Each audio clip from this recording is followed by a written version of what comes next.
the senior poets have a thing or two learned from them. And this is the future and there is no going back. इन शब्दों के अर्थों की पुनर्स्थापना करने का काम कविता करेगी। कविता में ही वो आत्मशक्ति है। केवल लय ही नहीं, केवल लय ही नहीं, बहुत कुछ आने वाला है कविता में। केवल लय ही नहीं, बहुत कुछ। The most anticipated and talked about event of the festival was the inauguration of the 3-day national seminar on literary criticism today, titled Texts, Trends and Issues.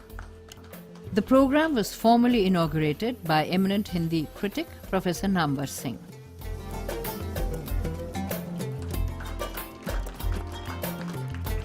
The welcome address for the inaugural session was given by Mr. K. Srinivas Rao and the presidential address was delivered by Mr. V.P. Tiwari. Holding regional, national and international seminars where predominant literary aspects that encourage novel and genuine insights into Indian literature in particular and into the worldview of the Indian readership in general is one of the major activities of the Academy. Sanskrit में कार्यत्री और भावयत्री दोनों प्रतिभाओं की बात की गई है, यानी कि प्रतिभा दोनों जगह है। अलेक्जेंडर पोप ने भी इसे कहा है कि आलोचक भी वैसे ही जन्म से होता है जैसे कि कवि होता है। और जब Eliot creative mind and critical mind की चर्चा करते हैं तो वहां वो कहते हैं कि जो बेटर है, जो बेहतर है, वो इसलिए कि वो ज्यादा क्रिटिकल है। अब यहां कोई आपत्ति कर सकता है क्रिएटिव माइंड कि क्रिटिकल माइंड क्यों है जो बेटर है, क्यों नहीं वो क्रिएटिव माइंड है। पूरे संस्कृत काव्य शास्त्र में मुझे ढूंढने पर और हिंदी में तो मिलता है, लेकिन ये आलोचना और समालोचना शब्द नहीं मिला। कोश में है आपटे की, लेकिन काव्य शास्त्र के किसी ग्रंथ में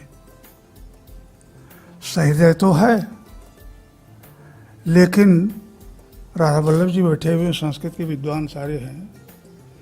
आपटे की डिक्शनरी में आलोचना भी है और समालोचना भी है, लेकिन आलोचना और समालोचना नाम का राधा वल्लभ जी बता सकते हैं, प्रकाश डाल सकते हैं, इस नाम का कोई ग्रंथ संस्कृत में नहीं है। आलोचना शास्त्र और समालोचना शास्त्र ये हिंदी की मौलिक, अगर कह लीजिए इसे मौलिक कह सकते हैं, तो हिंदी की अपनी देन है। A short address was also delivered by Mr. Chandrasekhar Kambara, Vice President of the Academy, and eminent writer Mr. Manoj Das. They completely changed not only literary forms but also our expectations from literature. New forms like the lyric, the sonnet. The program was formally inaugurated by eminent Hindi critic Professor Namwar Singh.